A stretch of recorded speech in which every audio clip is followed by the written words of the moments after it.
Let's get a view on some of the key macro themes that should drive markets. And Peter McGuire from XM joins me now.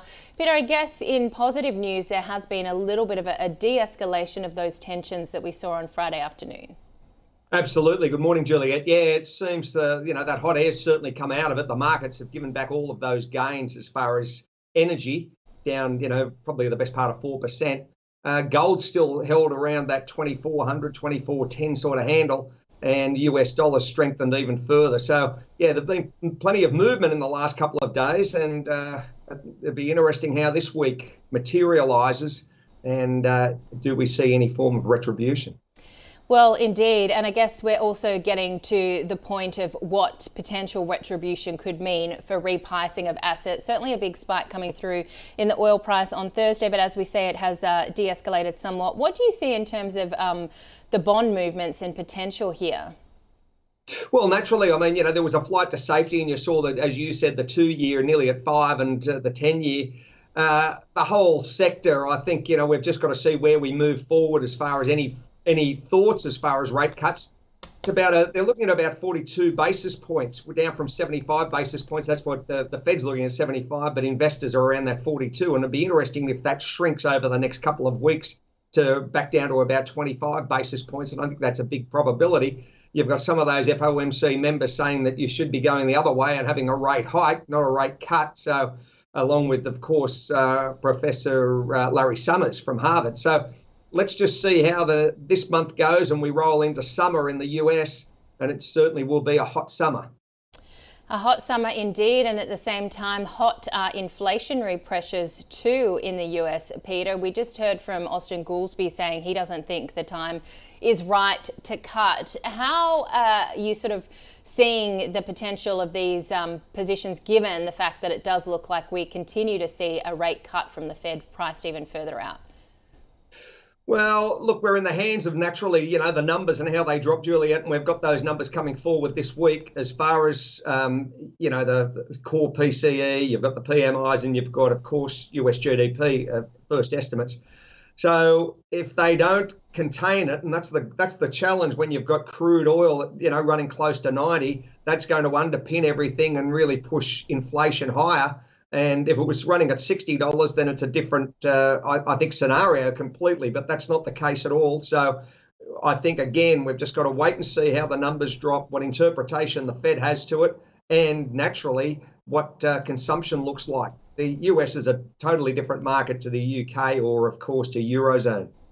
And they have been showing some signs of improvement lately. What do you expect that we could see coming through from central banks in Europe and the Bank of England, given there is now a lot of expectation? Why does the Fed have to be the one to cut first?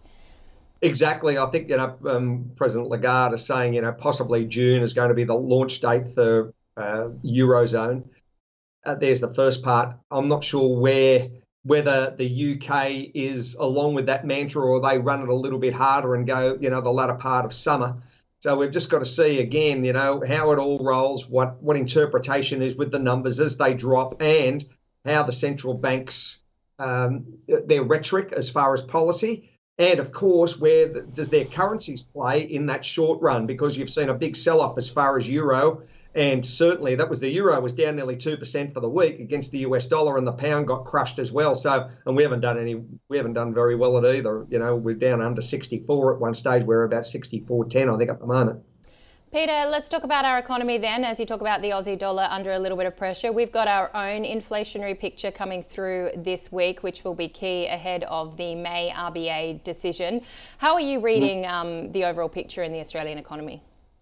Well, overall, I think if you want a job, you'll get a job. But there are some sectors, Juliette, as far as where you want to work. But the overall conditioning is, I don't know if there's a hell of a lot of mortgage stress. Household prices have kept up. There's certainly pain in the pocket as far as fuel prices and food. But we've just got to, again, see, as the numbers drop, where does our central bank play? And are we in any chance of getting some form of rate cut in the first 3 quarters of this year? We're now, well into the second quarter, and everyone's saying it could be a September sort of drop. But again, a lot can happen in that time with energy prices and the impact it has to our domestic economy and the global economy. So what is, I guess, the final piece of the jigsaw then for central banks, Peter? Is it just continuing to watch these potentially escalating pressures in the Middle East? Is it trying to keep a lid on inflation? What is it in your view?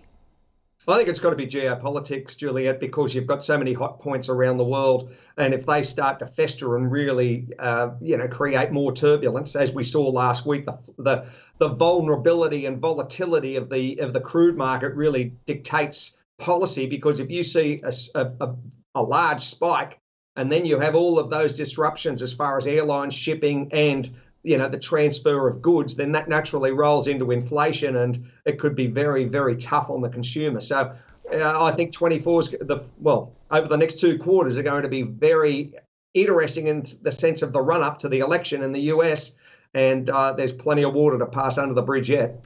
And I just wanted to get a final sort of technical thought from you too, Peter. We talked about the movement in the Aussie, but you're also seeing some lower lows in the medium term for the Kiwi against the greenback. Yeah, exactly. I think there's further pressure there, and probably, it'll give up a cent or two in the short run. So I think that everyone's been short the Kiwi, and that probably will continue because the US dollar has just been a flight to safety. It's around that 106.10, as I mentioned, 106.20, and there's probably more upside if there's no chance of rate cut from the Fed. Then I think that everyone will just pile into US dollar long, and it's been a glory trade for this month, and it'll probably continue certainly into May.